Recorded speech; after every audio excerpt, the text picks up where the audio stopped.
up, everybody? Welcome to the show. My name is Paul Abernathy. Big dog. Right there. Welcome. Got distracted. Got distracted again. Was looking at something else. Anyway, welcome to the show. Glad to have you here. My name is Paul Abernathy. If you don't know who I am, where you been? Love having you here at the show every day, Monday through Friday, 8 a.m. Eastern Time, where we talk about the National Electrical Code, of course, all things electrically related. Topic can go pretty much anywhere. All you got to do is just shout out to us. Let us know what you want us to discuss. All you got to do is go to paulabernathy.com and you can submit on paulabernathy.com any topics that you'd like to talk about, and maybe they will make it up onto the show in a podcast or even in the email response back to you. So again, thanks for taking the time out of your day to join us here in the morning for a coffee hour. Today, I'm just doing a little bit of a Dunkin' Donut blend as always. I don't get too off track when it comes to my coffee. I don't. And I'm a K-cup guy, kind of lazy, but easy. Sometimes the wife makes it and I'm jacked. I don't know what she puts in it, but I made it this morning, not real jacked. So again, I probably should let the wife make the coffee.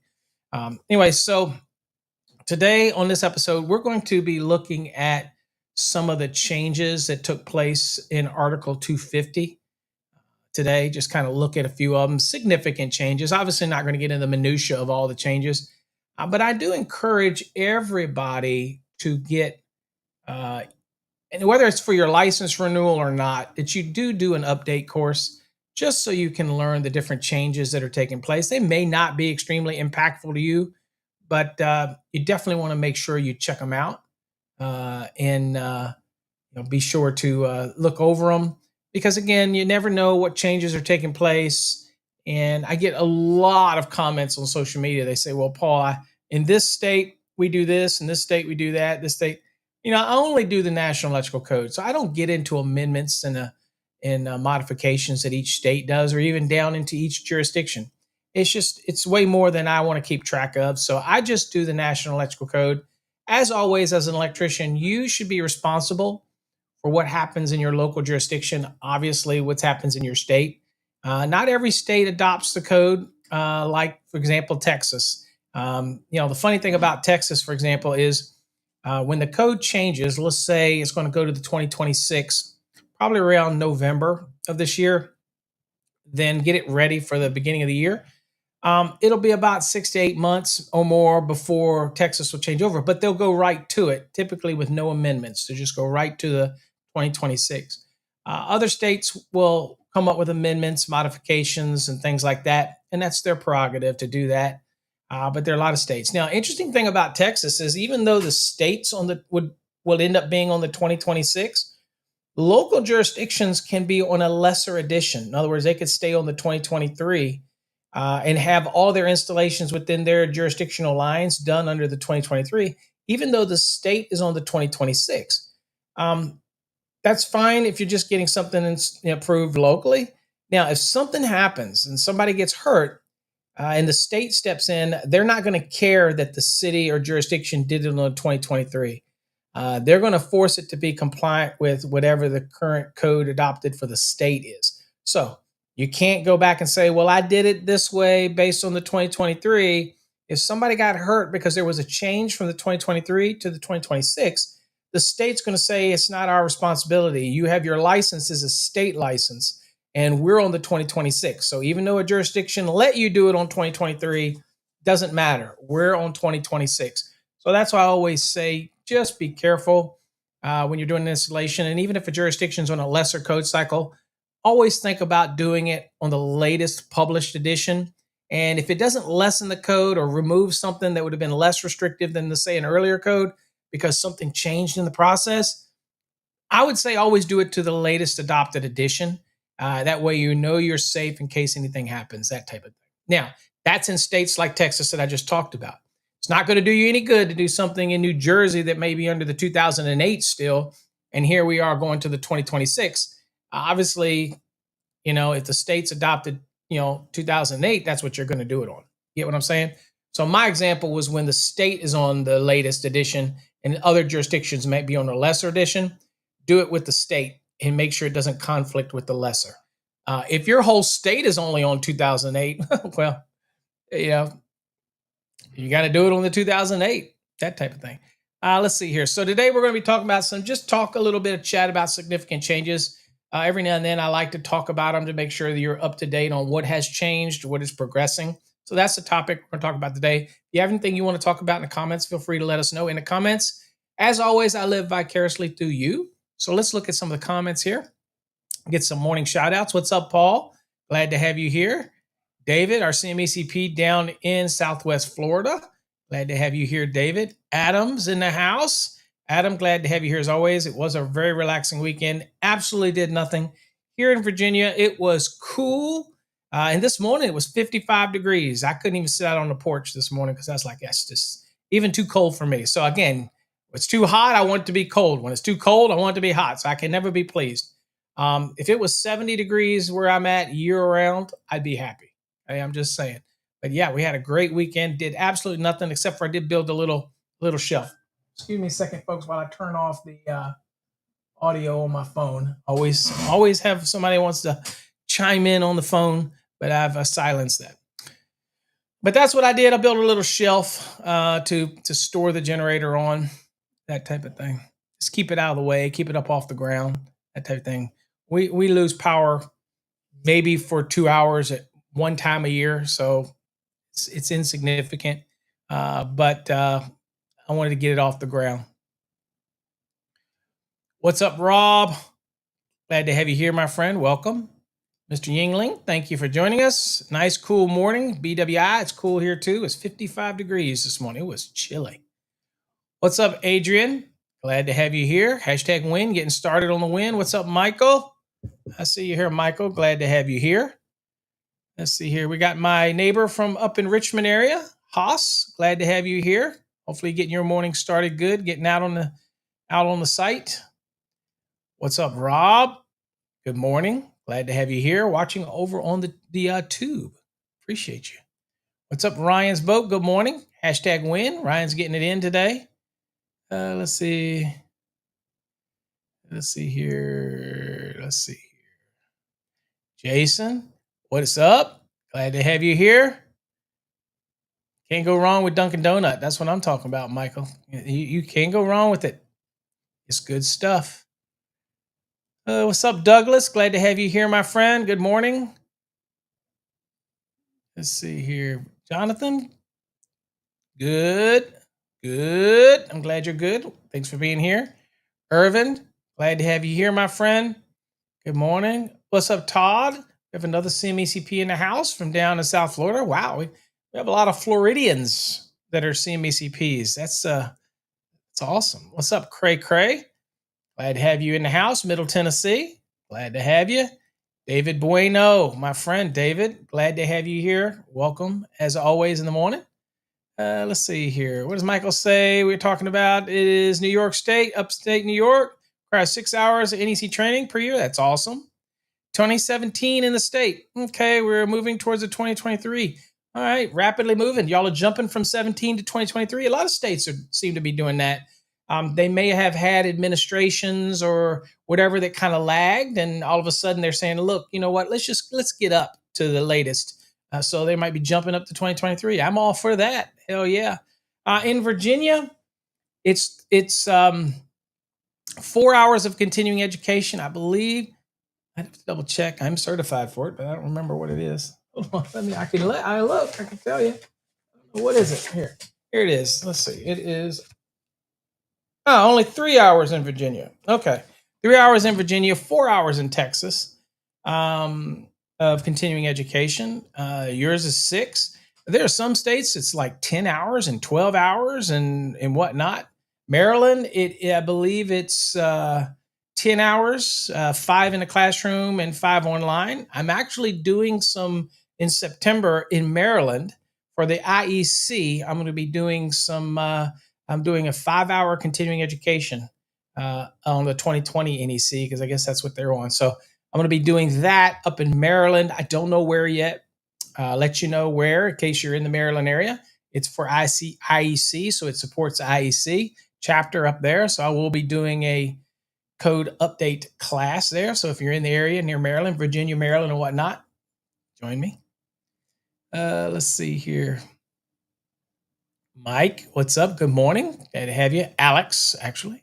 I am having a blessed day. It's a great day. Feels good. Good to be alive. Wife is good. What's up, Poppy? Hashtag win. Good morning. Glad to have you here. Frank, good morning. Glad to have you here from up in Jersey. Glad to have you here. There's a long lost friend right there of the show. Franklin, glad to have you here. Good morning, everybody. Manny's up in the house. Good morning, Manny. Glad to have you here, my friend, as always. Charles Bailey, good morning. Familiar faces from the Fast Tracks program and online. Familiar faces. What's up? New place. Good morning. Glad to have you here. Wow, look at all these people. Petey, what's up? Good morning. Glad to have you here. Let's see here. Oh, yeah. Adam says Oregon is 24 hours of continuing education. Wow. That's a lot of CEU. What the hell are you teaching 24 hours? You know, it's funny how some states will have 3, some states will have 4, some states will have none, some states will have 24. That's crazy. I wish we could get something uniformed. I mean, again, at the end of the day, I don't think that I need to teach you changes. And electricity itself doesn't change. I don't think I need to give you 24 hours of continuing education. It seems a bit extreme to me. If it's just for a licensing for masters or journeymans and things like that. And if it's a combination and you got to get a bunch of different licenses, that's maybe one thing, but it seems extreme to me. It just seems extreme. That's funny. Yeah, Franklin says New York is 8 hours. It's funny how the states that lag so far behind have so many more hour requirements. That's kind of strange, isn't it? And maybe they should reevaluate how they do.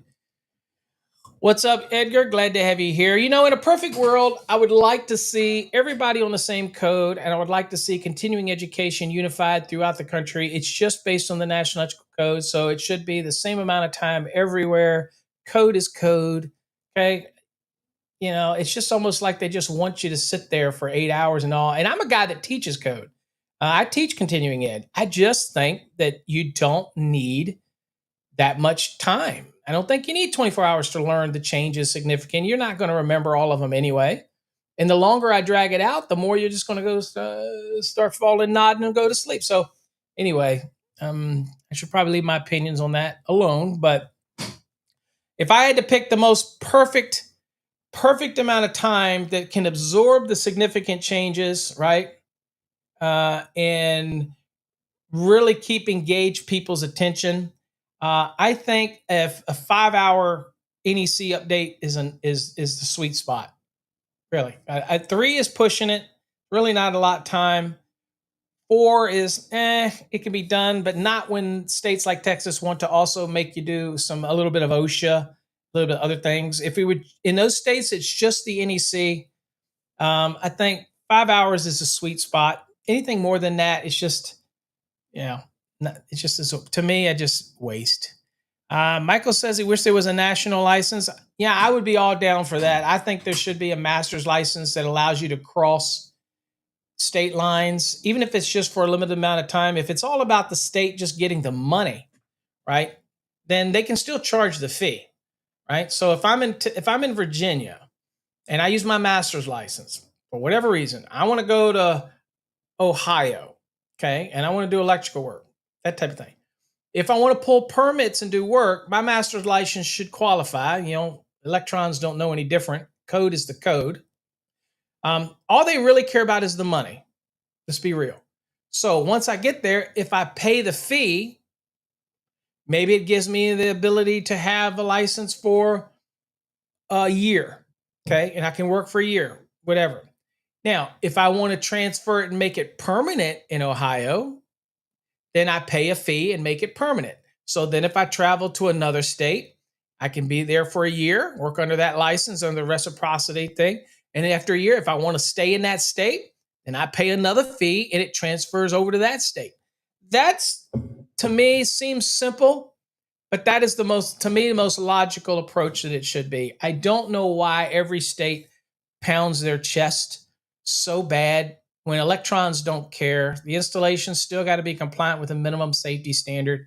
It's a big money grab. So everybody that cries about code changes and manufacturers having influence, step back for a second and think, well, is it quite possible that the jurisdictions, the states, have a bigger problem? They're bigger money grab because of all the light. Take Texas. Texas has residential wireman, journeyman, master, apprentice, residential wireman. I mean, it's like 6 or 7 licenses. To me, it's all a money grab. You just have a master or journeyman. That's it. And a master can run a company. Now, in some states, you have journeyman or no journeyman, but they don't have a master. They have an electrical contractor. Well, it's equivalent to a master's. It's also damn confusing. I don't think that you're ever going to see a national license because one, there's no push for it.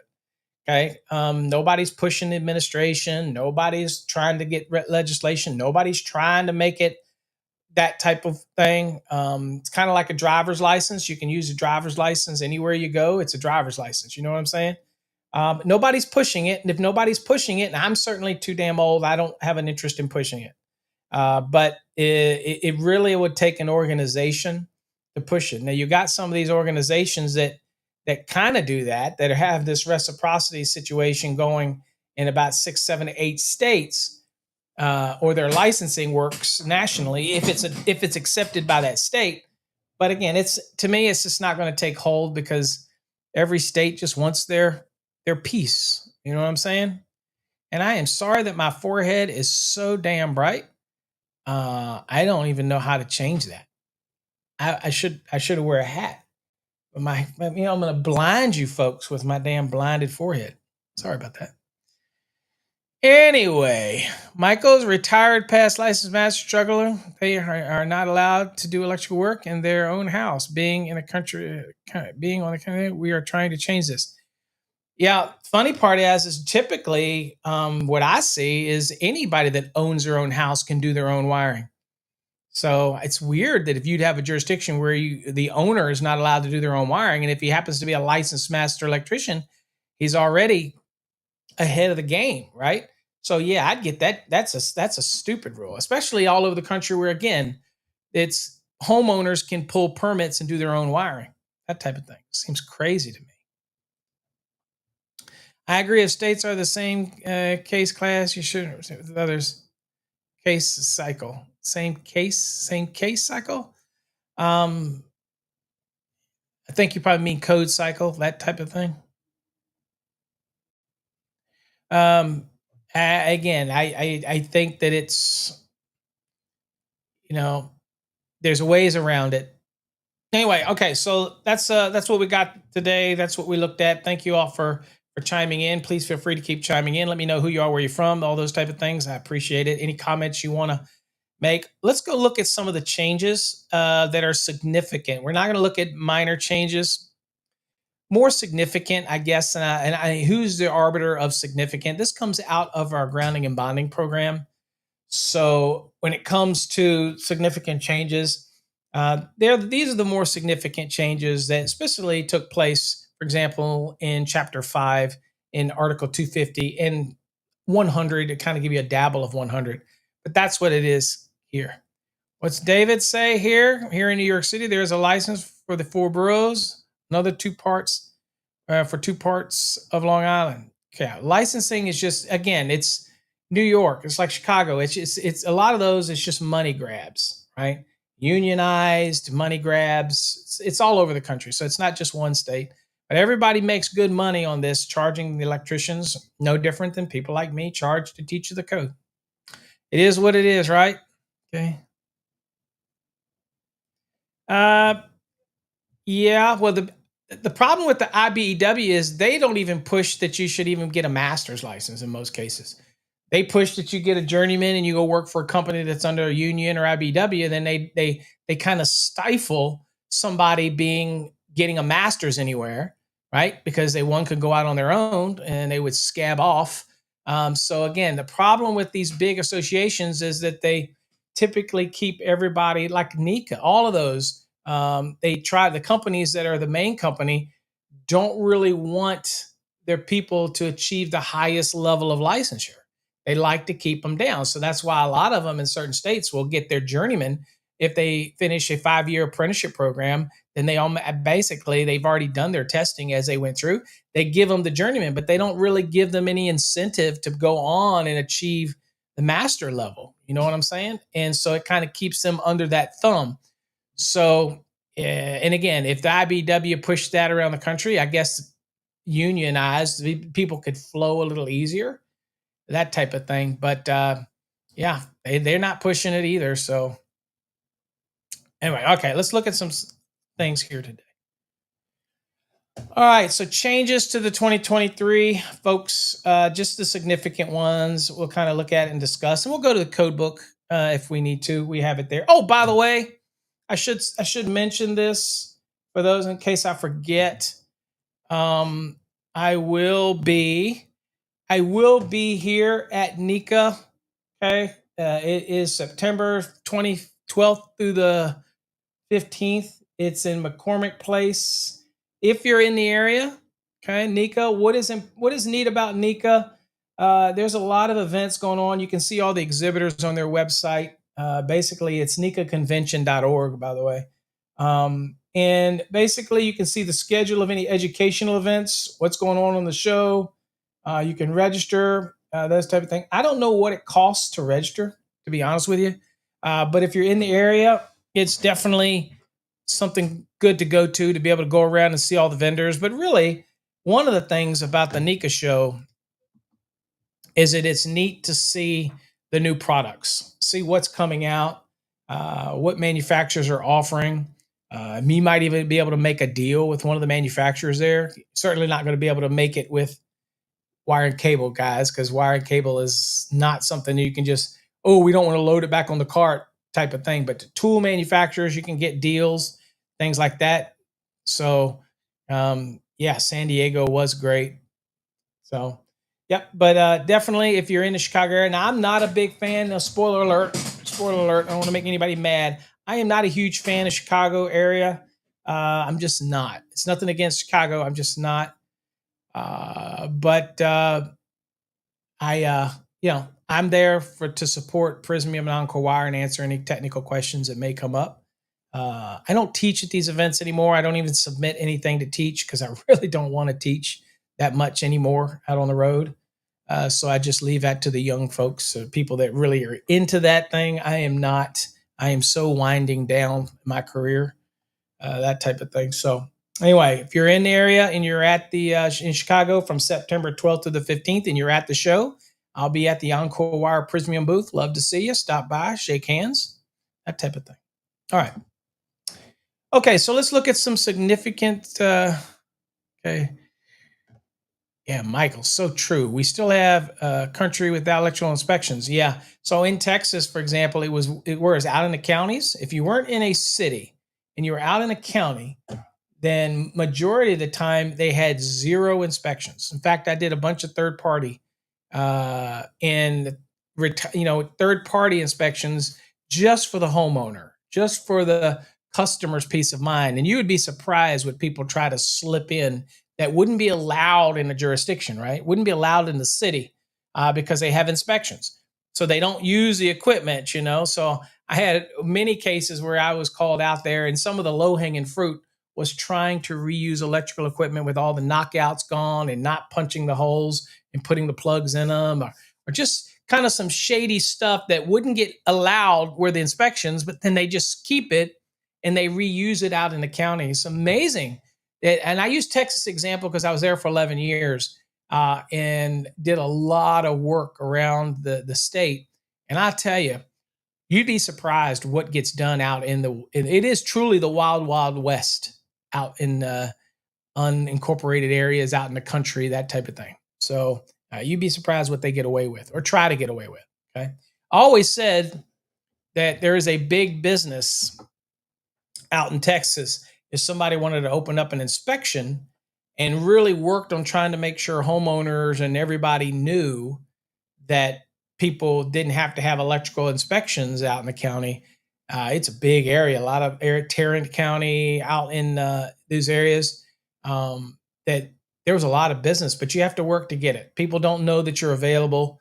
that type of thing. So, but yeah, they get away with pretty much anything out there.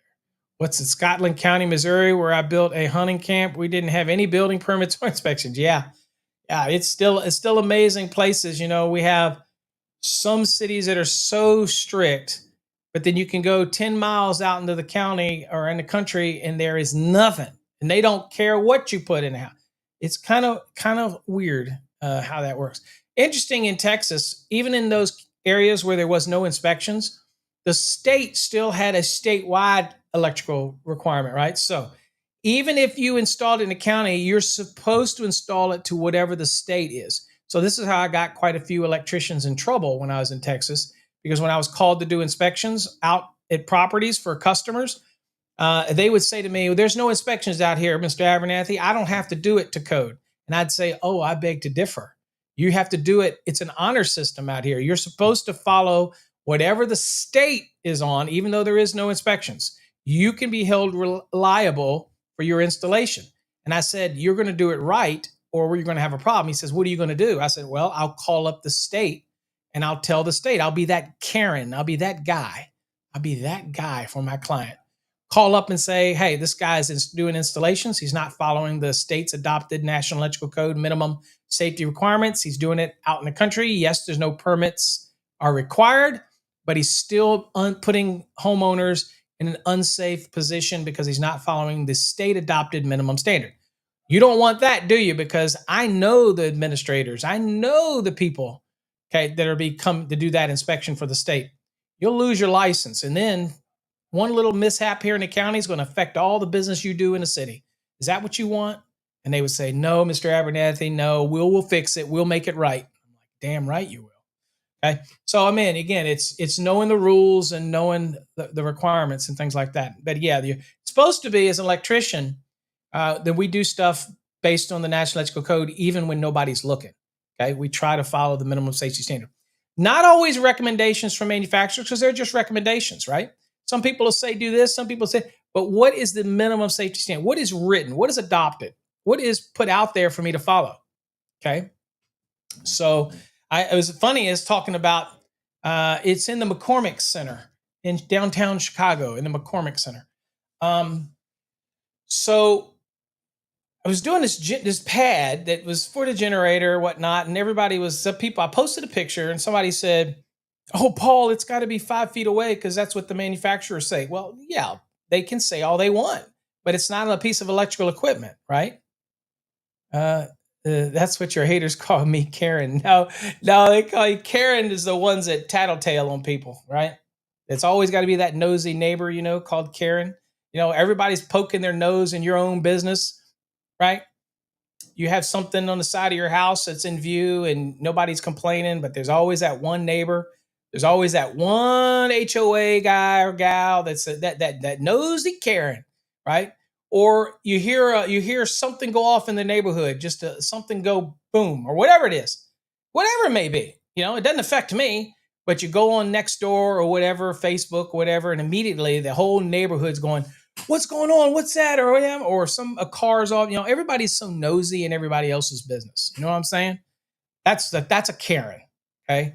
I'm like, leave my ass alone. That's why I moved to the country. Leave my ass alone. Don't worry about what I do. Anyway, the guy was like, oh, the generator has to be 5 feet away from the dwelling. It's not written. It's a portable generator. It's got wheels on it, bro. There's nothing in the NEC. There's nothing in 37 and FPA. There's nothing in any other standard that says, well, it's just good practice. Look, I follow safety protocols, right? If the manufacturer says something and it's not a requirement, it's a mandate. Well, it's part of their listing. It's a generator. It's not a piece of electrical equipment. It's a recommendation for how you would operate that equipment. Okay, it's like we recommend that you not take a pressure washer and aim it at your face. Okay, I mean, we can't stop you from doing it if you're that stupid, but it's legalese that manufacturers have to tell you. Okay, and that type of thing doesn't mean it's a requirement. Doesn't mean, and then one guy said it was a little deck. It was like 40 inches by 30 inches. And they were like, did you get it inspected? Ain't no damn jurisdiction going to inspect a little old platform that is bolted to the side of a concrete wall. I mean, it amazes me the kind of stuff that people will comment on social media. It just amazes me. Anyway, let's get back to the lesson. All right. Yeah. Don't judge me for flossing with my power washer. That's right. And you do you. I just can't stand when other people want to chime in about it. It's none of their damn business. You want to floss with your power washer? You do you. Boo. All right. So let's look at some changes. So Article 100, obviously, all of you know that in the 2023 edition of the National Electrical Code, and many of you are just now adopting it or soon will be adopting the 2023. We're not even talking 2026 until after the code standard makes everything final. Then you'll start seeing me talk about those changes that are coming. We'll have some special videos on specific changes. So you'll see that over on Fast Track's Tube. But we're talking 2023. So all definitions from our articles throughout the NEC have been relocated to Article 100. Y'all all know that. So now you're not looking at the .2s inside of all of the specific articles, and most all of them. All those definitions now are in 100. Makes life a little easier, I guess, but it does make 100 a little bigger. That type of stuff. Next, 250.24A5 has been relocated to 250.24B. What is this? This happens to be that load side connection, whereas in a remote distribution panel, you can't do case to neutral connections on the load side, right? Because it creates objectionable currents. Well, that used to be in 250.24A5. That just got moved out of the A's and got made to B. So that's, not significant. It's just the load side connection requirement got moved from A5 to B. So you hear us comment on COAS videos that people do. They talk about that's a case to neutral violation, 250.24A5. It's now 250.24B, that type of thing. And that's just not a significant change. It's just movement. And the only reason we bring it up is because, again, you see people that quote stuff all the time. You'll see it be B now, and before somebody comments back, "Oh, bro, you're wrong. It's A." No, it's now B. Same thing. Didn't change the intent of it. It's just moved. Okay. 250.24D2, grounding of service supplied AC system was rewritten for technical accuracy and easier use. Okay. So conductors connected in parallel in two or more raceways, there's an A and a B, shall be based on the largest ungrounded conductor in each raceway. Okay. Or B, shall be based on the sum of the circular mill area of the largest ungrounded conductors from each connected in parallel in each raceway. Okay. So basically just clarifying, and to see what that looks like, I guess, in the NEC, I can show you 250.24. Just to kind of, we haven't done this yet, so we'll just show you how it's going to look in your code. And I'll jump down, make it easier right here. All right. So when you get down here, you're talking about AC systems, and you see you have all these different icons and everything. So we're talking about D. So down here in D, all right? So this is grounded conductors brought to a service, okay? Y'all all know this, right? So on all systems, the grounded conductor, that if it's a grounded system, has to be brought to the service. Now, what happens beyond that is what many people don't understand. So I can have a motor that has absolutely no neutral load. So it's not going to have a grounded conductor. It still has to have an equipment ground because you got a fault condition you have to clear, right? But you have a black, red, blue, or a brown, orange, yellow going to that motor or whatnot that doesn't have a neutral, then there's no reason to have a neutral there. So I get that question a lot from people. They say, do you always have to have a neutral? Well, not once you get past the service, not unless there's a need for the neutral. Then you got to have it. So this is a rule that's talking about bringing the grounded conductor to the service on a grounded AC system. Okay, that's what this is talking about. All right, and then of course you see right here, only thing difference right here is how it's addressed. See all this gray in here?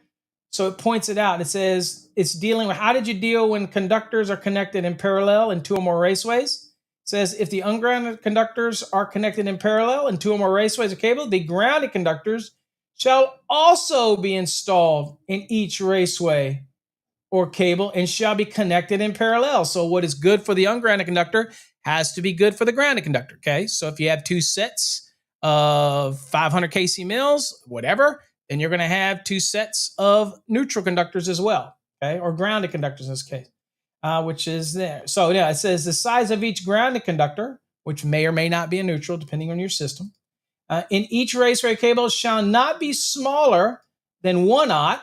Okay, obviously that's because we are paralleling them, right? Because again, this is for two or more raceways, so this 1/0 still holds true even for the neutral or the grounded conductor. And it says, and shall be sized in accordance with 250.24 D2A or D2B in accordance with 250.24 D1.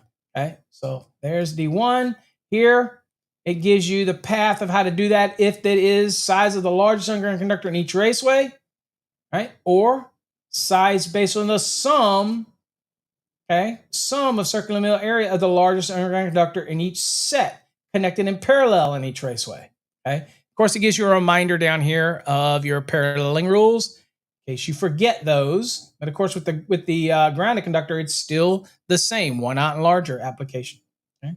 Anyway, that just kind of gives you a understanding and break it down so it's a little easier. So that was the change, just to break it down. And you know what? I don't know if it shows. I can click view change.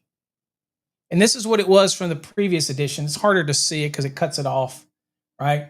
It was basically the same thing. And if you look at the change, right? I don't want to go there. This is what it said and I don't want to adjust the screen, guys, so I'm just going to read it to you. It says, if underground certain conductors are installed in parallel in two or more raceways cable, the grounded conductor shall also be installed in parallel. The size of the grounded conductor in each raceway or cable shall be based on the total circular mill area of the ungrounded conductors in each raceway, but not smaller than 1/0. So essentially trying to say the same thing, but broken into clarity. So by changing it and breaking that sentence up, and adding the language and then adding A and B, it says the same thing in a sense that it said before.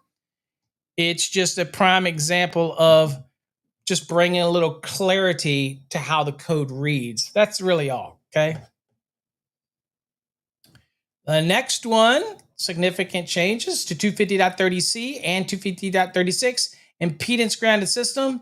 A lot of changes that took place during our meetings. And there was a guy, Eric Stromberg, who is very heavy into these impedance grounded systems, very vital to the code panel when it came to explaining these impedance grounded systems, because it's something that I did not work with very much in my career.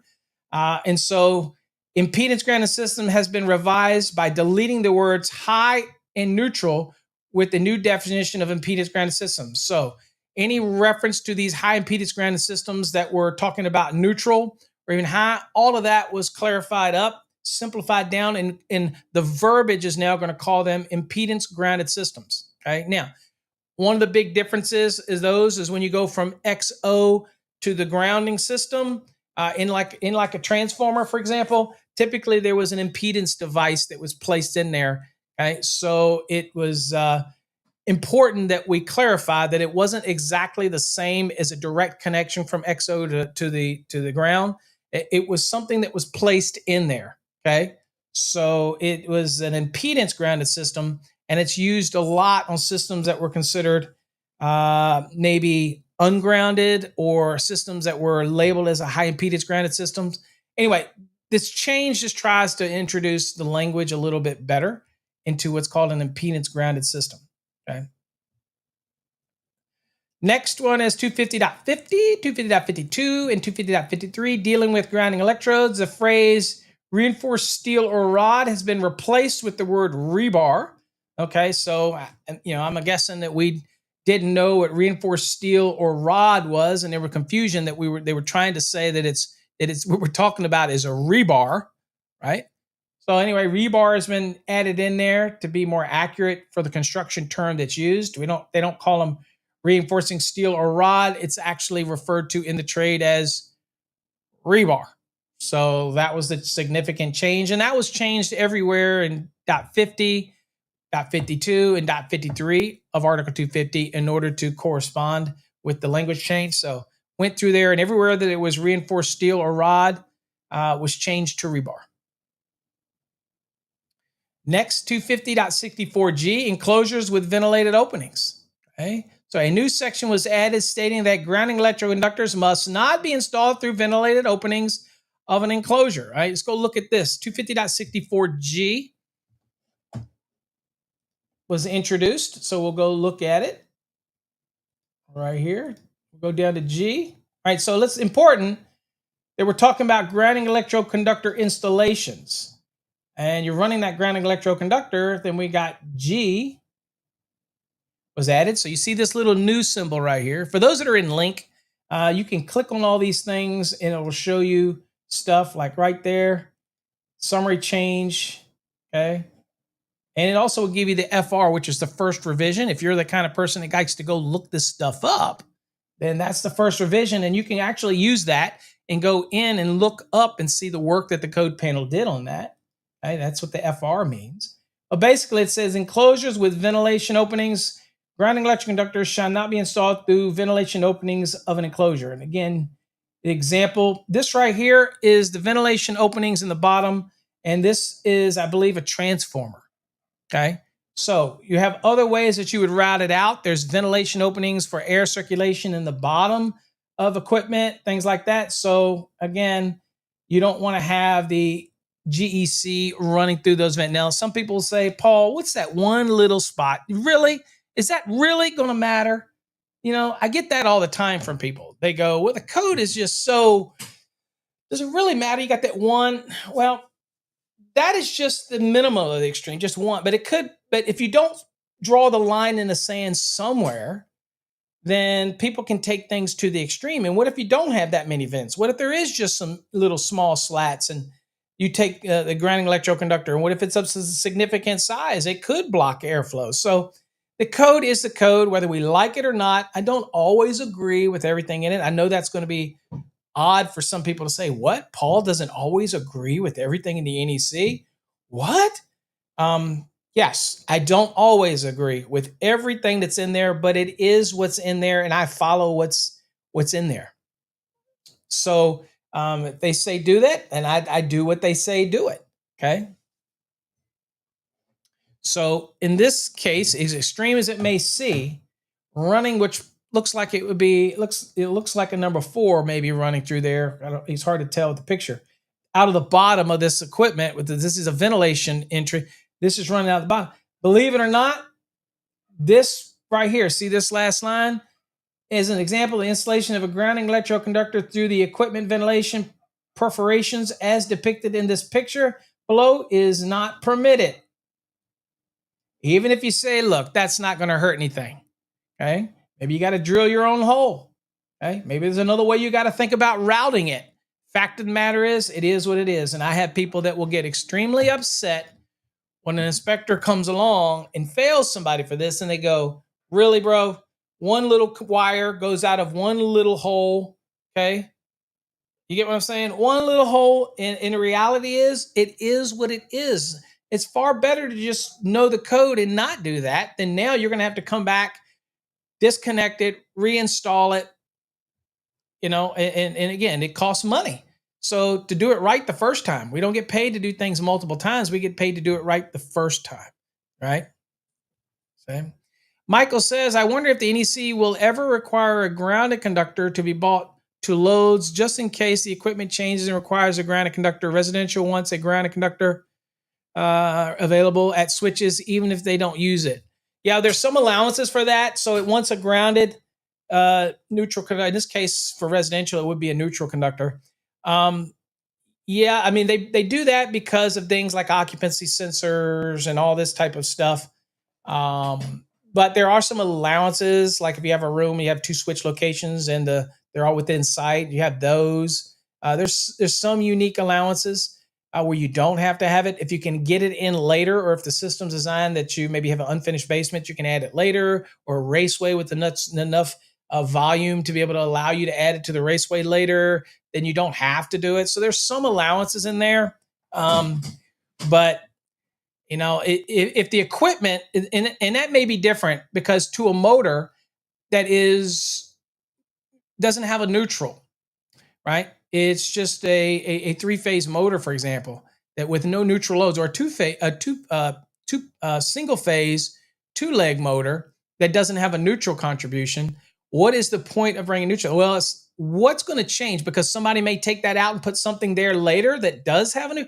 I don't think the code is not designed for the future. It's designed to comply with now. I use a great example of a panel board that's mounted with breakers in it, and the breakers are none of them are higher than 6'7", but you have spaces available that they could go higher than 6'7". So to the center of the handle tie.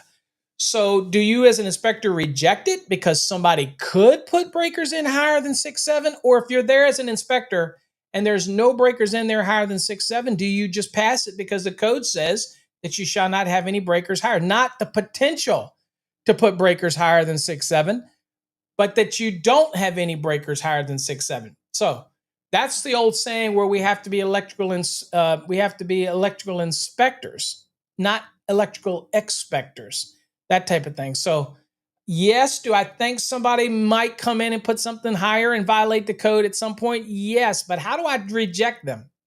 How do I turn them down off of speculation? You know what I'm saying? So when it comes to circuits, you install the circuits for what you have.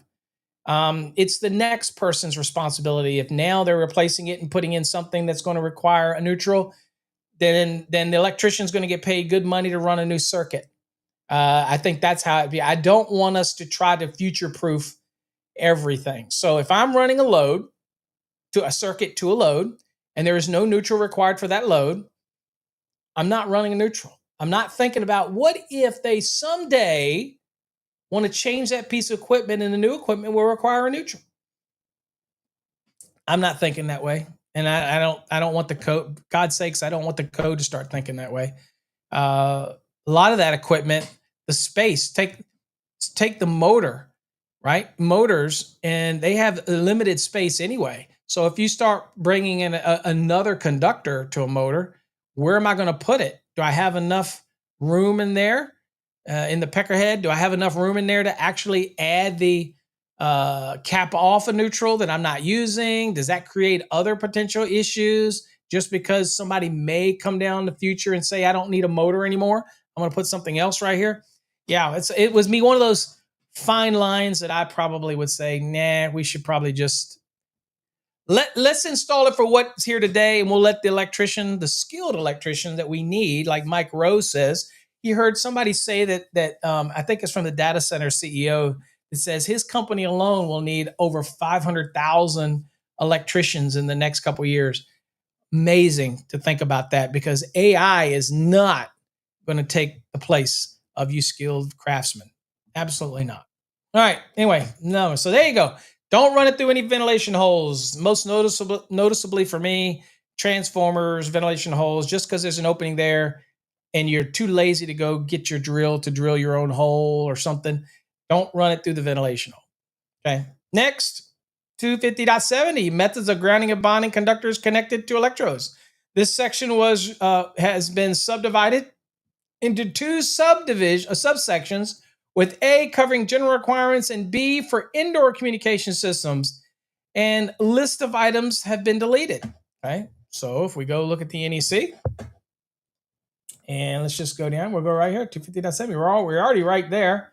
Okay. So you see where it was changed in your code. You see now where there's an N. So there's a general, right? And then down here is B. This is indoor communication systems. Okay. So again, this is methods of grounding and bonding conductor connections to electrodes. Okay. All right. Now this is just giving you how do you make those connections, by the way, to the electrode. Again, in general, and y'all know this, your grounding and bonding connection shall be connected to the grounding electrode. Again, this is the rule for making that connection, that actual connection to the electrode.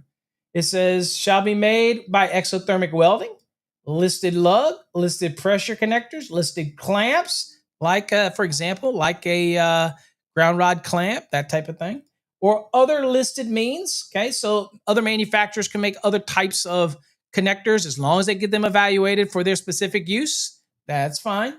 It says connections depending, or here you go, look. Connections depending on solder shall not be used. Okay, so for grounding and bonding connections, in this case, the electrodes, obviously you're not going to use solder alone. That's a no-brainer, okay? And if you think that exothermic welding is soldering or like soldering, then you need to go back to first year apprenticeship school and reread that and understand that, okay? I'm just saying. It's vastly different than soldering. I'm just saying. It says ground clamps shall be listed for the material of the materials of the grounding electrode and the grounding electroconductor, and if used on pipe, rod, or other buried electrodes, shall also be listed for direct soil burial or concrete encasement. Okay, not more than one conductor shall be connected to the grounding electrode by a single clamp or fitting, unless the clamp or fitting is listed for multiple conductors. Right, so that's the rule where we go to, and we determine things like, okay, I've got a acorn clamp, and it's only going to get one conductor. If I've seen pictures with multiples stuck under it, it's listed for one conductor. That's it. Okay, if you're going to go on to a second one, just don't break it. Just loop it through and go to the next electrode if you want. But if you stop it, you have to put a separate connector in order to put another conductor to go to the supplemental electrode if that was what you're doing. But yeah, don't try to put more than one unless the fitting is designed for more than one. That should be a no-brainer, but again, it's missed a lot. And again, you can get there's a lot of stuff when we learn the code. See, we get used to installing things, and we get very proficient with it, and we get really good, and we do really pretty work. We do really neat stuff. But there's all these little subtle codes in there that kind of govern what we do, like the fittings. Okay, you're going to use it on rod, pipe, or plates. You're going to use it on the pipe. That has to be listed for that application. Okay, and so at the end of the day, it's got to be for the right use, right? If I had $1 in the past for pictures that I've seen where they have taken, hold on for a second, folks, I'm going to lose TikTok here, where I've actually seen CSST piping where they took the clamp, which is designed to bond the CSST piping, and they literally connect it to the CSST. Corrugated stainless steel tubing. That is not what that clamp's for. And is it going to damage it? Absolutely it is. But I've seen it. I've actually been in houses, have seen it. Okay. So they don't understand what they're doing. Usually it's black pipe connects over to the fitting that connects over to the CSST. They make the clamps that can go on the actual fitting nut, or you would clamp it onto the black pipe before it changes over to the CSST. But I'm just saying, whatever electrode you're using, there's a fitting that's designed for it, whether it's a pressure connector, a clamp, a lug application, whatever it is, they're available, okay? So you don't have to be MacGyver and come up with something. Manufacturers are very creative when it comes to different stuff, and they're all listed. So check them out. All right, let's go back here. All right, so that was that. So that's been broken down now, very clear. So you've got indoor communication system applications with straps and all this kind of stuff. And then you got the general rule like we're used to, where it's going to talk about the fittings, the clamps, the listed pressure connectors, all that kind of stuff that we're usually familiar with for use with the grounding electrode system. Next is 251.18, the types of equipment grounding conductors. This section was subdivided into A, containing 14 different permitted wiring methods that are acceptable as equipment grounding conductors. New subsection B covers those that are not permitted as equipment grounding conductors that were previously in 251.22 as follows. Okay, 121. Okay, so you had a list of things that were prohibited, and you might think, whoa, if you're not paying attention, you're like, whoa, all of a sudden, I've got something's disappeared in 121. Well, no, that's all been moved into subsection B now of 250.118. So you're saying, oh shit, they're gone. No, those prohibited applications have just been moved. Okay, so they're up in subsection B now of 250.118, which makes more sense, right? So you have A, which is a different type of equipment grounds, and then you have B now, which is telling you what's not permitted. Okay. And see here. Let's see. We're previously intended as followed. Okay, grounding electroconductors, exception, the wire type equipment grounding conductor installed in compliance with 250.6a and the applicable requirements for both the equipment grounding conductor and the grounding electroconductor in part 2, part 3, and part 4 of this article shall be permitted to serve as both the equipment grounding conductor and as an equipment as a grounding electroconductor in 2 structural metal frame of a building or structure. Okay. So to look and see what the whole scheme of it, how this all looks, we'll go over and look at 250.118 and just kind of let you see how this is different than it was before. So here's 250.118. Obviously, 121 has disappeared in your code. So here you see it's A now. Okay, different types of electrodes. Basically, your copper wire type right there. Okay, stranded, covered, or bare, insulated, doesn't matter. There's your rigid, IMT, EMT, and obviously liquid type flexible metal conduit does meet the requirements. Okay, for all you out there that say it doesn't, yeah, liquid listed FMC does, but you have these caveats. Okay, you have minimum circuit sizing, you have minimum trade sizing, you have overall length limitations, and all that kind of thing there. But if you meet all these, then flexible metal conduit can use the armor as an equipment ground, as long as you meet all these caveats here. If you meet all these and you're good to go, you don't have to run a separate type equipment ground in there. Same down here. This is liquid type flexible metal conduit. Same thing. You have some caveats here on when that actual wiring method can be used as an equipment ground. Okay. But you have to meet all these caveats. It's going to limit it on sizing. Okay. And then, of course, down here, flexible metal tubing, which is different than flexible metal conduit. Okay. Has its limitations. Of course, there's AC cable, yada, yada. There's MC cable. Okay. And yada, yada, yada. Goes on down the list. Now, here's where you see B is not permitted was added. It says the following shall not be used as an equipment grounded conductor. Okay. Now you notice what's missing. All right. All right. Missing from 121. And I don't know if it'll show me the previous yet. So here's 121. And it had everything listed there. But you'll notice that that's missing. And now it's just covered here under 250.118. Okay. And basically it's telling you not permitted. The following should not be used as an equipment grounded conductor.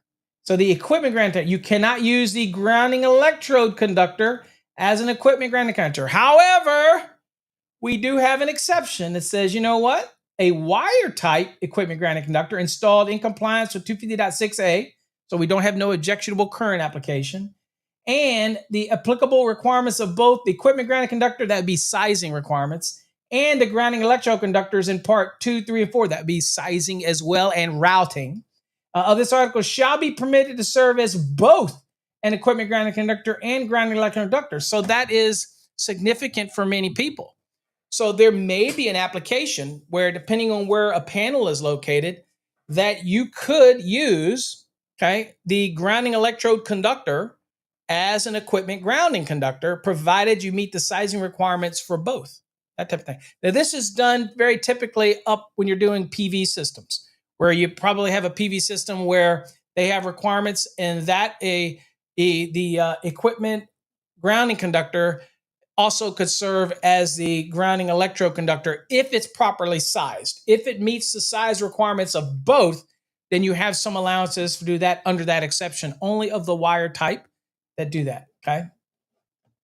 And of course, more notably significant is you cannot use the metal frame of a building as an equipment grounding conductor. Now, it may be used to extend the connection to an electrode, okay, for a grounding electrode conductor, but it is not using the frame of the building to do what? To be used as an equipment grounding conductor for clearing overcurrent protected devices. Lightning transient surges, things like that, are totally different than what you would have that you'd be doing with a equipment grounding conductor. Okay, and it specifically prohibits the metal frame of a building or structure to be used. No exception to that one. Cannot use the frame of the building. It may be convenient. In other words, if your panel is on the other side of the building and somebody screwed up and didn't run an equipment ground for whatever reason, or there's a break in the system, somebody changes, maybe it was the raceway or something was the equipment ground, and maybe somewhere they put PVC in there, whoever, and now you've broken that connection, and some smart aleck goes, well, it's all metal frame building. It all goes back to the panel. It's all connected together. Let's just use the metal frame of a building as an equipment ground. Absolutely not. And the code prohibits it. It's not permitted to use it as such. Again, that's totally different than using the frame of the building, for example, as extension of the grounding electrode conductor, right? Or extending electrodes. Totally different application. Equipment grounding conductor functions vastly different than the grounding electrode conductor because the grounding electrode conductor has nothing to do with clearing an overcurrent protected device. That's an equipment grounding conductor, so it's a safety circuit. Okay. Again, we talk about all this stuff in our grounding and bonding course, and we get pretty deep into it. If you're interested in our grounding and bonding course, it's available on our website. It doesn't expire. It's great to have in your pocket, and it's been updated for the 2023, and it's got a lot of great illustrations in it, by the way. Okay. All right, let's get down here. Okay, 250.130. Snap switches have been added to 250.130C for replacement of snap switches to be consistent with the requirements in 404.9B. So it's just terminology using the phrase or the term snap switches where appropriate, that type of thing. So if we go look at 130 and just see the use of the term, you should see it in grayed out or tanned text right here. There you go. So, or snap switches without equipment grounding terminals with snap switches with equipment grounding, or, okay.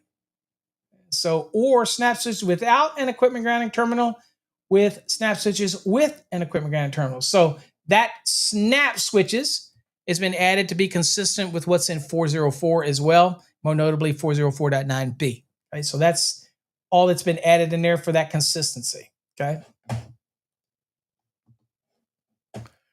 Let's see, frames of ranges and clothes dryers. This section has been totally rewritten to make the requirements more understandable and easier to use. I thought it was probably pretty straightforward the way it was before, but I guess us as a code panel, and I can't remember this activity, so I'll apologize. I don't remember all the work we did in this. So all we did, it looks like this was just broken up here to make it a little easier to understand. Looks like that's what it was over previous. Okay. So basically it says the circuit supplying appliance shall include an equipment grounding conductor. Again, that's that fourth wire we're always required to have now, not like it was back before, I think 2005 or something like that. Okay. It says the frame of the appliance shall be connected to an equipment grounding conductor. That's that fourth conductor. That's why we're running it. Okay. In a manner specific with 250.34 or 250.38. Okay. So that's your general rule. And then it says grounded conductor connections. All right, this talks about for existing branch circuit installations only. Okay, so we have rules here. If you're in, it's actually 96, not 2005. 96 when the grounded conductor was required for the range. Okay. Back in 96, you could use the grounded conductor, and you only ran 3 to the range, but we changed. Okay, prior to 96. So 96 was the first when we required the 4-conductor application. Okay, good. Let's see. So anyway, there's a lot of extra commentary here. Make sure you check it out. But this gives you some provisions when dealing with existing situations, okay? All the caveats you have to follow, right? And y'all all familiar with that. And this used to be one simple. I don't know if it'll show you what it used to be. I'll show you what it used to be. So here's what it used to look like. Sorry, I'm not going to move it to the right. I don't know that I can. Nah, it won't adjust for me. So it just makes it harder to adjust. And now I've screwed up my page. So bear with me here. All right. So right here. So frames or electric ranges, wall mount, whatever, okay, shall be connected to an equipment ground. Right. And then you had the exceptions here that was for the existing, where you go somewhere on a service call and it's an existing application where it's existing branch circuit that's being run. This was the rules that you would follow. And you're permitted to connect to the grounding conductor because you don't have an equipment ground. Obviously, this was prior to 96, but you got to meet these caveats to do so. Otherwise, electricians are going to say, you know what, Mrs. Homeowner, we're going to have to run a new circuit. So maybe you'd be able to meet those existing caveats, that type of thing. Let's see here. Another significant change, 250.148. This was where it's the continuity of equipment grounding conductors and attachment in boxes. This section was revised to ensure, okay, it wasn't that it didn't before, but it was revised to make sure that everybody knows that the equipment grounding conductors that are spliced or terminated within a box must be connected together regardless, without regarding to the circuit. What does that mean? So that would mean that if I have 12s and 14s coming into a box and I have the equipment grounds, there's a lot of people that thought that we separated those out. You don't separate those out. You bring them all together, okay? And again, does that mean that if I had a 8 gauge in there and a 14 gauge in there in the box, same box, for example, then you're going to bring the equipment grounds together. Whether you understand or why you're doing this, because it's creating a grid effect throughout the entire system by bringing them all together. And it was a misconception that people had about the wanting to separate and push them back in the box. No, they all need to come together. That was clarified in 25148, although that was really always the way you were supposed to do it. But the language made people think that you had to isolate your circuits and isolate your equipment grounds, keep them with that circuit, keep this one with that circuit. That is not the way it works. Okay. Let's see.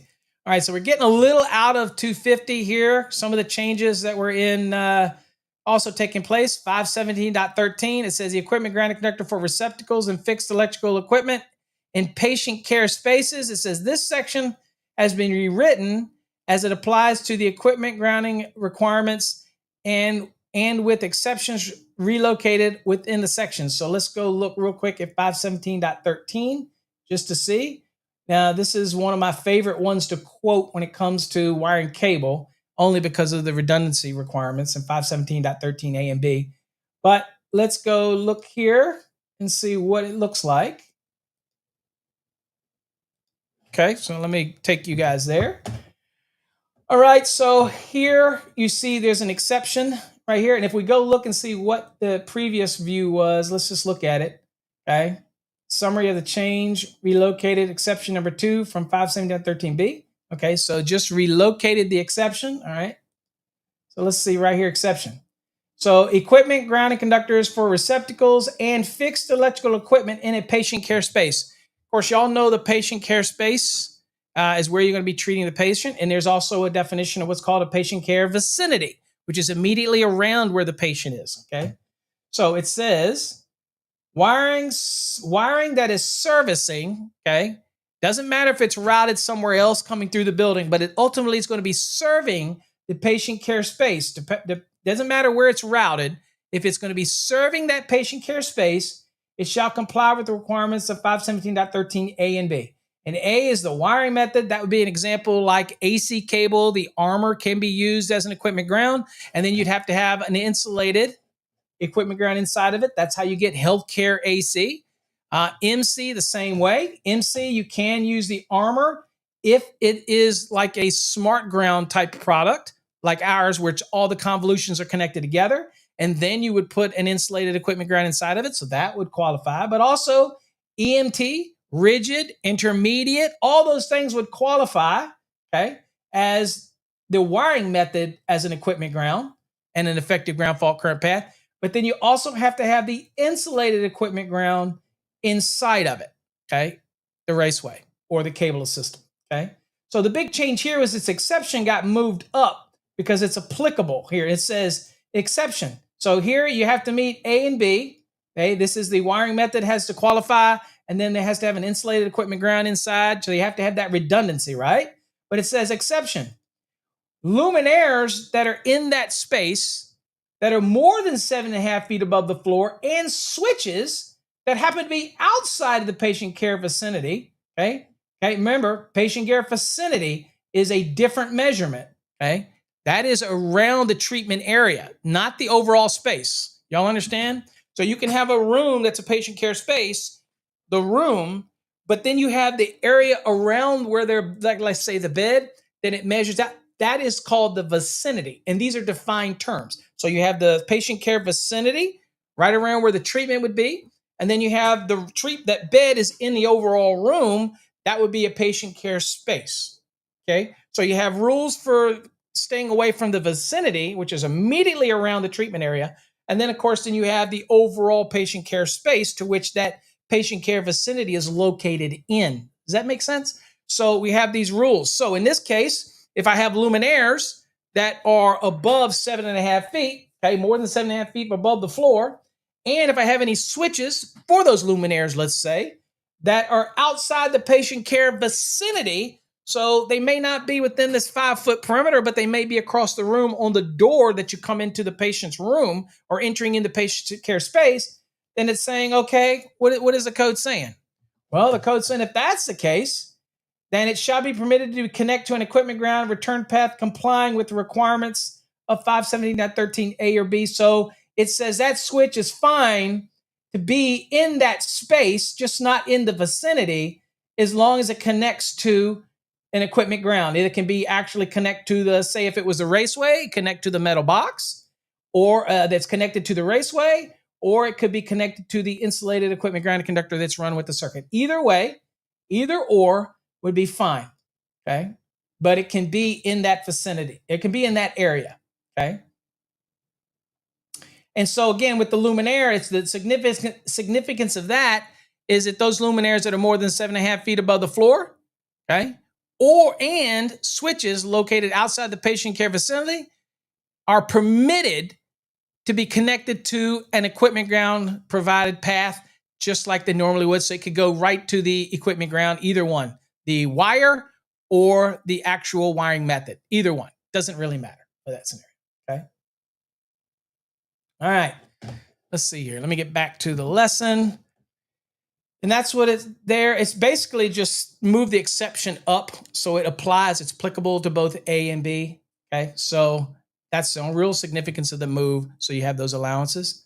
547, part 3, distribution agricultural building. This part has been totally rewritten based on the bonding and grounding requirements for equipotential planes, as well as the distribution points and electrical supply buildings. So the grounding scheme, the equipotential plane agriculturally, all of this is just kind of rewritten, easeability and how to follow. Again, great example is if you have a very vast gradients from where, let's say, cows come in, for example, then what happens is if you don't do it right, or you don't grade it right, and it's a slab, let's say, then what happens is the cows will not produce milk if they feel that it is a poor voltage gradient. And if there's anything that's on metal parts in there, things like that, it will affect the ability for the agriculture, and it creates a potential safety hazard. But again, 547 is very much dealing with agricultural buildings, so it's kind of rewritten to make it a little easier to understand that type of scenario. And the same thing for Article 555, okay, marinas, boatyards, notice floating buildings is also under 555 now, okay, all of that. And it's dealing with commercial and non-commercial docking facilities, non-commercial being residential, okay? So this article has been revised. So 555, take a moment to relook at 555.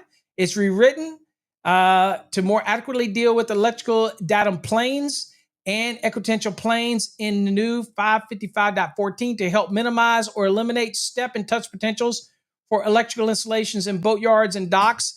Again, if you have a panel that's supplying circuits to an actual boat dock, now we have specific requirements for an equipotential plane, basically circling the panel service location, so it reduces step potential.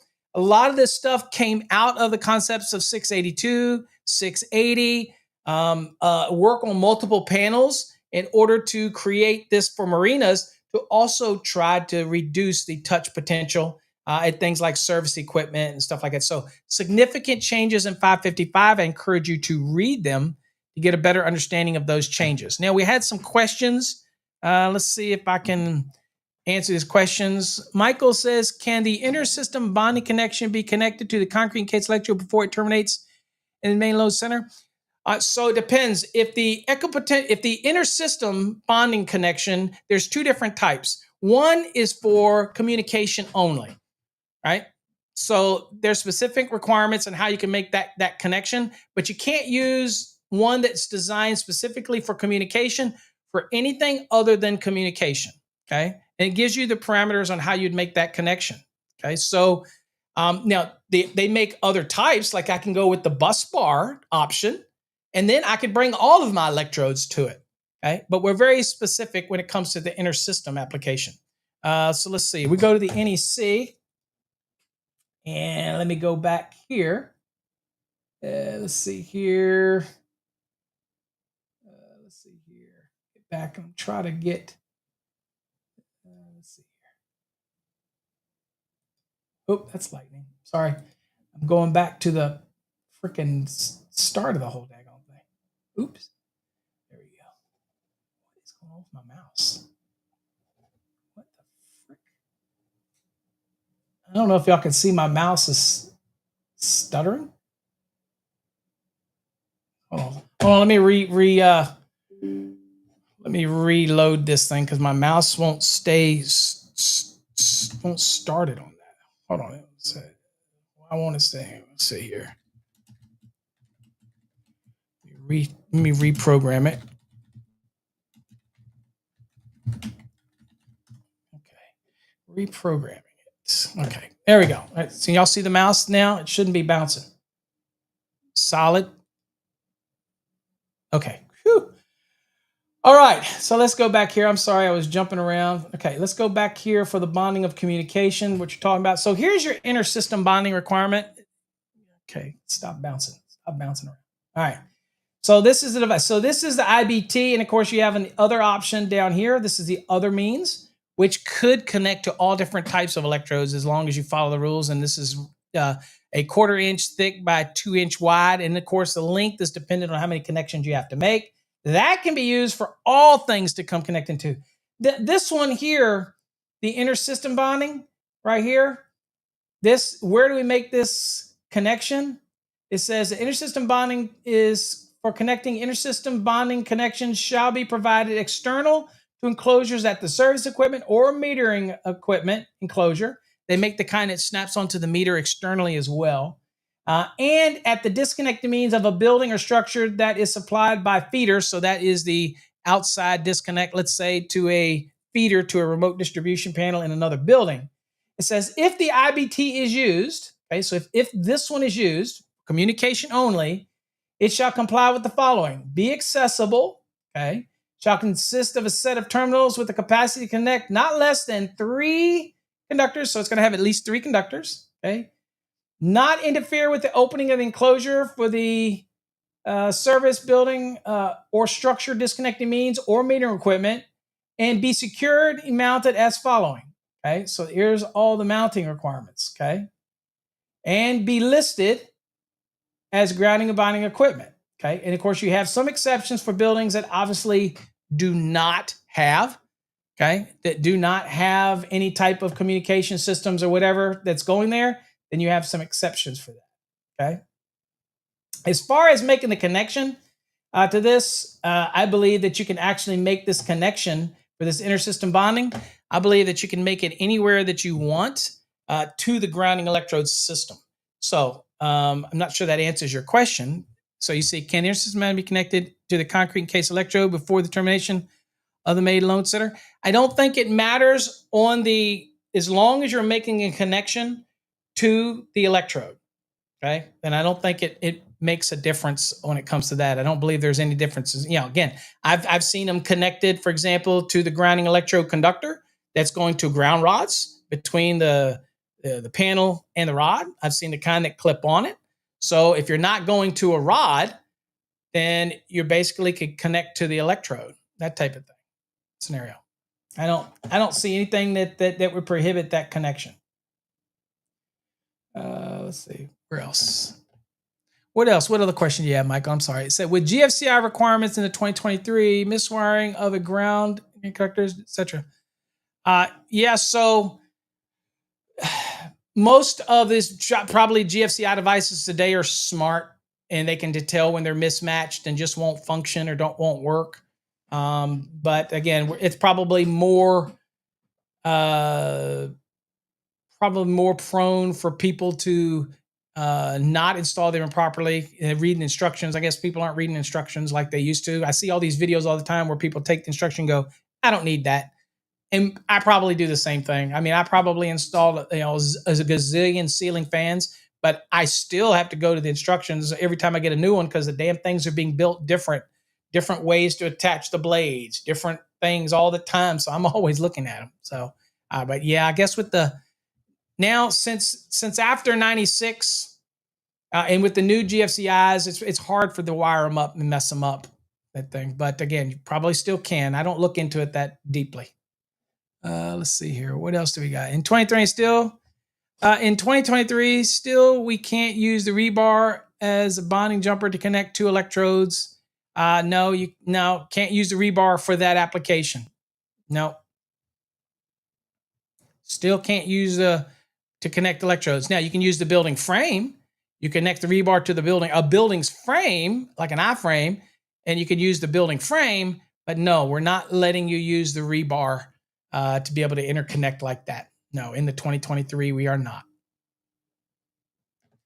All right, I think that's, we went about an hour and 30 minutes. Let's do some giveaways real quickly, and then I'll let you folks get on your way. So let's do some drawings.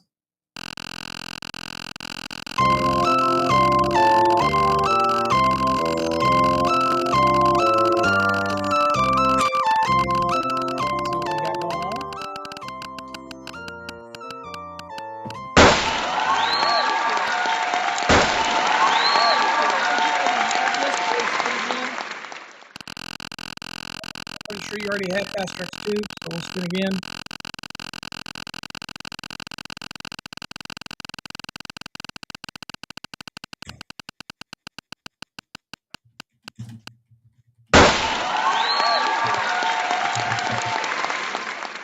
Hold on here. My screen is messing up.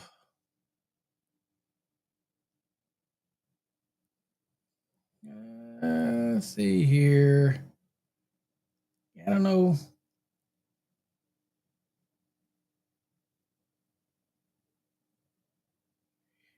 I don't know what that is. Anyway, so I don't know. My screen was messing up and I had to put in a code. I do a lot of what's called, I have a lot of my systems in my computers, if y'all didn't know this, is logic based. So I still write code, not as much as I used to, not code like electrical code, but other coding, HTML and a lot of Perl script and a lot of that stuff I still dabble with and I use it to control certain things.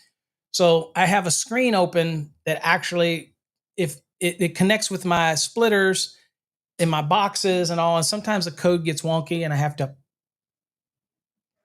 mess with it a little bit. Anyway, sorry about that. All right, so battles. Let's see, Jonathan, you're in the drawing, Jonathan.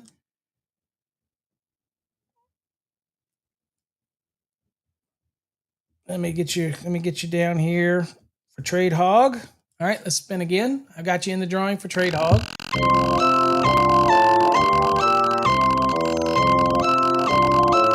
Guys, if you have recommendations for future episodes, please do me a favor. Just go to paulabernathy.com. It'll only take you a minute and send me a recommendation. All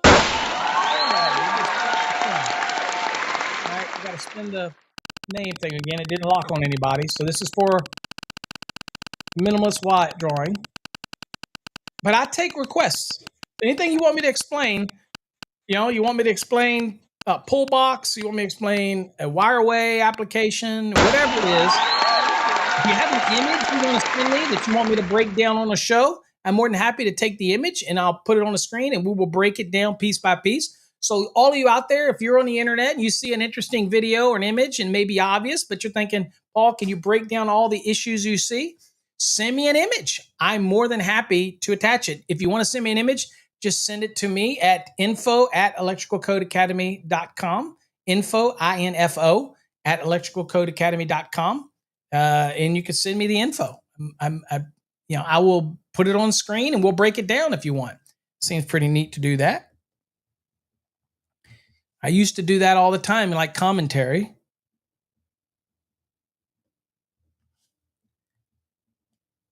Okay, let's spin another one.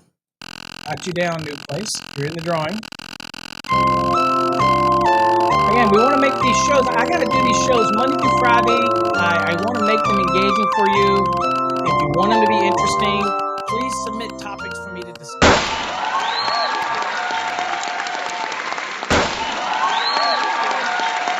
I don't know if you already have Fast Tracks 2. If you do, then we can extend it from today or whatever. Whenever we extend it, it'll go another year. Or you can say spin again if you want. We'll spin again. But that's up to you. Let me know, and I'll spin again. And you let me know if you want me to just spin again or you want that extension. Let me know, Todd, if you're still here.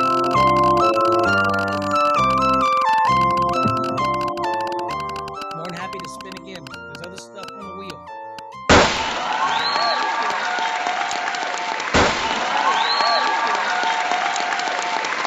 Montana, you are in the drawing for the coaster. These are available on our website, by the way, folks. If you're interested in one of these coasters to help support us, there you go. I use mine for my coffee all the time. Got another one over here. Right there. There's an Ohms wheel one. These are available on the website. Anyway, appreciate the support. Okay, so I've got you down for that. Let's do one more drawing, and then we're waiting for Todd to let me know what he wants, and I'll get your red dog. I'll get your question here. Let me go on and spin this.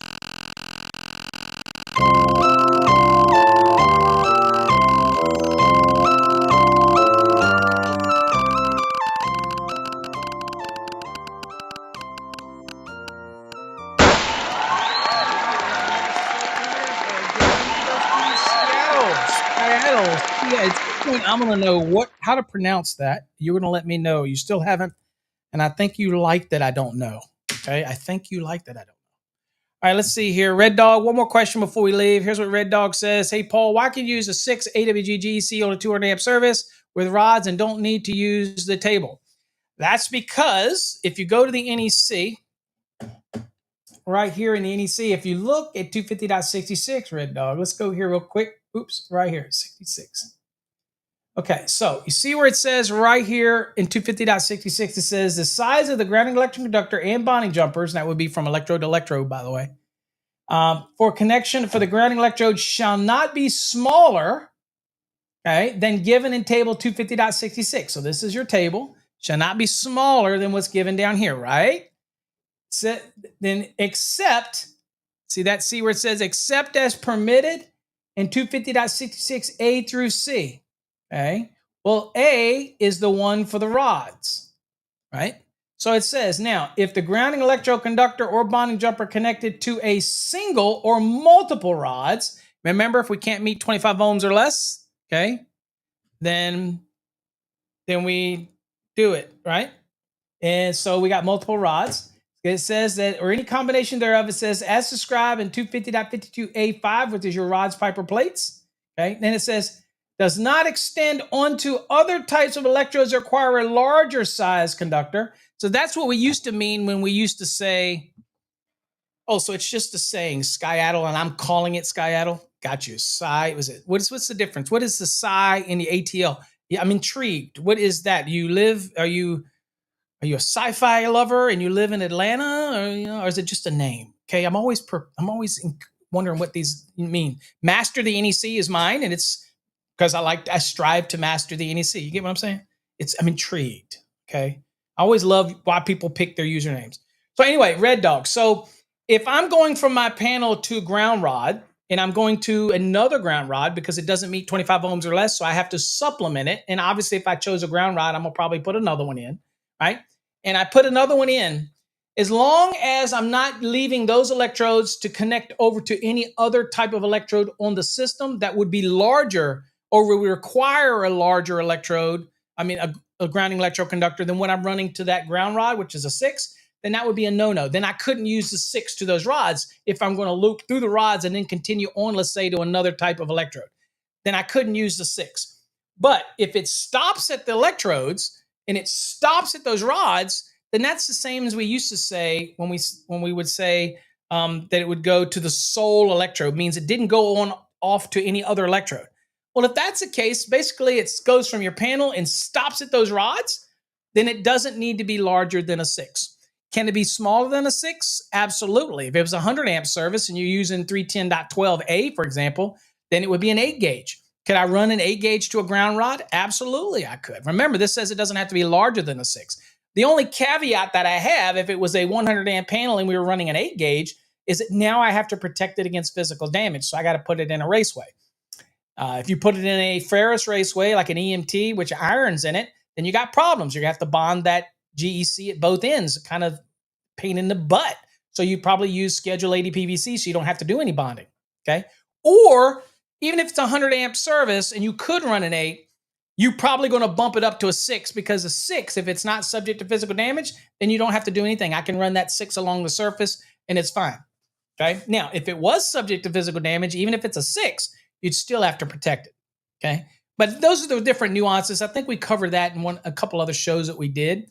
But the reason that you don't use a table is because as long as it's going to that electrode and stopping and not looping through other electrodes, then it doesn't have to be larger than a 6 for a rod, pipe, or plate, okay? It's the same thing with a UFER. It doesn't have to be larger than a 4 if you're going to a concrete encased electrode. Can it be? Sure, it can be. Is it required to be? Absolutely not. And then, of course, ground rings. Ground rings typical is a 2 gauge. I run a 2 gauge in my ground ring. I run a 2 gauge out. I run a 2 gauge around. I'm good to go, okay? I don't have to use a table. On any other electrode other than rod, pipe, or plates, rings, or concrete encased electrodes, on any other type of electrodes that you encounter, you're going to go right to table 250.66, period. So you only get the reprieve in A, B, and C if you're running from the system to those type of electrodes and you're not going from that electrode to another electrode that would require a larger grounding electrode conductor from the point where it leaves those electrodes. Does that make sense? It stops there. So I'm just going from panel to ground rods. That's it. Not going on anywhere else. And it doesn't have to be larger than a 6. That's the concept. Okay? Does that make sense? All right, folks. That's our giveaways for today. I appreciate you. If you get a chance, go check out fasttrackstube.com. That is our annual subscription platform. We added a bunch of new videos over there, cleaned up some videos from Coffee Hour, put them in the Coffee Hour category so it's easier for you to find them. If you missed any previous shows, we're slowly adding more. There's literally hundreds that we have to move. So you're going to see a big growth in the tube. We love it. We think it's the best. We think it's better than YouTube. There's a lot more features here. You're probably not going to use them all. They're weird features. There's so many that when the developer was working with us with it, added all kinds of stuff. Yes, you can even upload your own videos. Yes, you can contribute just like YouTube over here. Okay, many people don't, but you can. So anyway, you want to develop your own channel and upload some videos? You can. We have to review them, but you definitely can. So there's a lot of features over here. Okay, so anyway, till next time, folks, stay safe. God bless. We'll catch you tomorrow, another Coffee Hour, which we will do a lesson tomorrow. So again, it'll be out of the Fast Tracks program, but we will do a lesson tomorrow. But if you have any questions, you think about them now and you want to send them to me, do me a favor, just go to paulabernathy.com and submit them through the portal. We'd love to answer them for you live on the air. Till next time, folks, stay safe. Oh, wait a minute. There was one more question. I got ready to leave. When people use a 2-inch from the panel to an 8-inch gutter, is this a violation since it's not 8 times the diameter of the pipe? Well, it is if you're running it and it's being used as a pull box, right? If you're using it and all the rules in 314.28 come into play, then you most certainly it has to meet it. But if it's just going to the box and it's stopping at the box, then it's not being used as a pull box. It's just being used as a junction box, right? So if there's a lot out of the question there. If it's, you're leaving a little out. If you're running it to a box and it's just sitting there and it's just the box, then yes, not being used as a pull box. If it's running to a box and then it's got other raceways coming out of it, then again, it's being used as a pull box. And if the conductors are 4 gauge insulated and larger, then it's got to meet the requirements of 314.28.